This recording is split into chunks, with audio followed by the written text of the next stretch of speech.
You know that feeling when you're so swept up with someone that it feels, well, all consuming? Almost like a drug? It's this incredibly powerful and, yeah, sometimes really confusing experience. So today, we're going to dive deep into the psychology of our romantic brains to figure out the huge difference between a healthy connection and a consuming obsession. So let's start with this question because I think it's one we can all relate to, right? That head over heels, can't eat, can't sleep feeling is just so intense. And it turns out there's a very real, very scientific reason it feels that way. And it all starts right up here in the brain.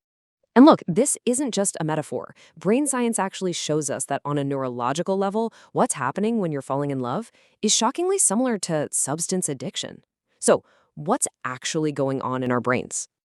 Okay, so the main culprit here is a chemical called dopamine. See, when you're falling for someone, your brain's reward system, this one area in particular called the caudate nucleus, it just goes into overdrive. It gets flooded with dopamine, which creates this intense goal-oriented feeling. And the goal? To win over the person you're into. Yeah, you heard that right. It's the exact same pathway that gets fired up by addictive drugs. But here's where it gets complicated. What if that crazy, addictive high isn't actually love? What if it's something else entirely? Well, psychologists have a name for this obsessive state of infatuation. It's called limerence. And understanding this is the key to telling the difference between a fantasy and a real connection. Okay, so the key to limerence is right there in the definition. It's not about feeling connected to someone. Nope, it's an obsession and it's fueled by one thing: uncertainty. It's that whole mental game of do they like me back that creates that thrilling and, let's be honest, often agonizing intensity. It's all about the desire to be desired. I mean, when you put them side by side, the difference is just wow. Limerence is all about obsession, living in a fantasy, and that anxious thrill of not knowing. You're not really thinking about what's best for them.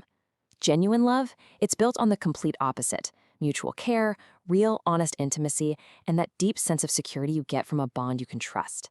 And knowing this difference, it's huge. Okay, so do any of these sound familiar? The constant, intrusive thoughts, putting that person on a pedestal where they can do no wrong, that desperate, anxious need for them to like you back, and even the physical stuff like a racing heart. You see the pattern here? The focus isn't really on the person as they are, but on the idea of them and the hope that they'll like you back. Okay, so if limerence isn't the whole story, then what is? How do we actually map out what a healthy, lasting love is supposed to look like? Well, lucky for us, psychology actually gives us a really cool map to figure this out. So this right here, this is the work of psychologist Robert Sternberg. He came up with something called the triangular theory of love. And his big idea was that love isn't just one single feeling. It's actually a mix of three key parts. Understanding these three pillars is everything when it comes to figuring out why some relationships last and others, well, they just burn out. All right, first up, intimacy. This is the emotional core. It's that real feeling of friendship, of being truly seen and understood by someone.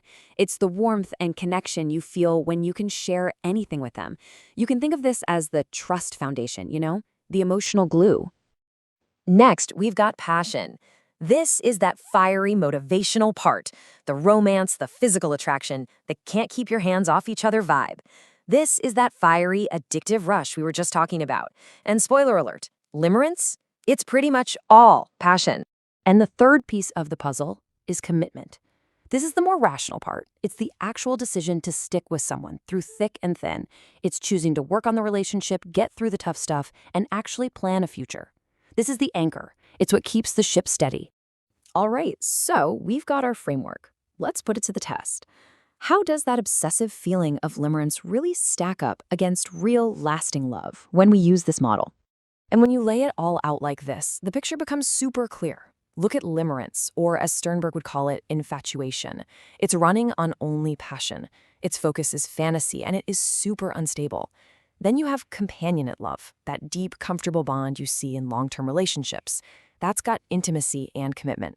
And then you have consummate love. That's kind of the goal, right? The sweet spot where all three come together. So at the end of the day, that intense limerence feeling, it's not bad. It's just incomplete.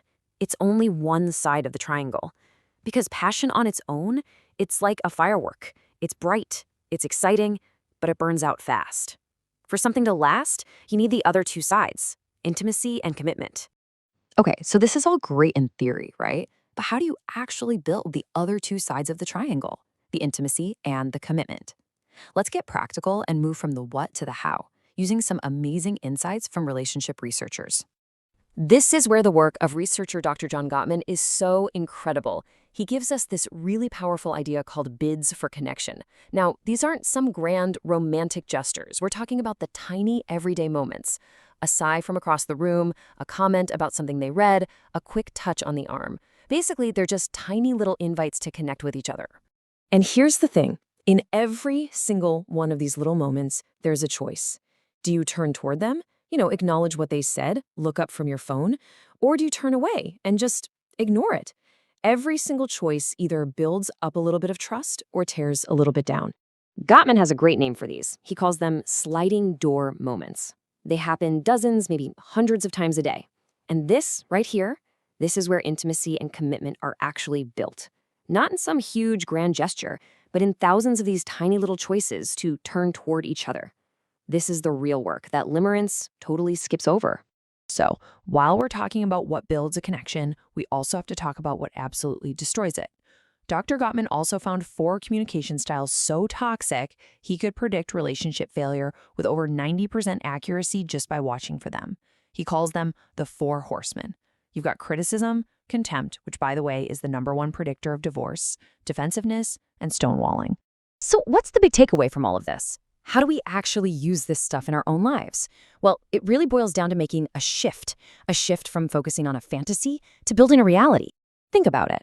Limerence runs on the thrill of the unknown, the anxious hope of what could happen. But real love? It runs on what's real, on shared experiences, on trust, on actually knowing another person, flaws and all. That's such a key difference, right? It's craving an outcome versus actually caring for a person. So the path to real love, it isn't about constantly chasing that first high, that first dopamine rush. That feeling, that's just the starting line. The real marathon is about the day in, day out work of building something real, turning toward each other in those small moments, getting through arguments without contempt, and just creating a life together. And that really leaves us with one final question to think about. When you look at your own relationships, past or present, what have you been focused on? Are you chasing the intoxicating feeling of a fantasy? Or are you doing the rewarding, sometimes hard, work of building a reality? And honestly, the answer to that, well, it can change everything.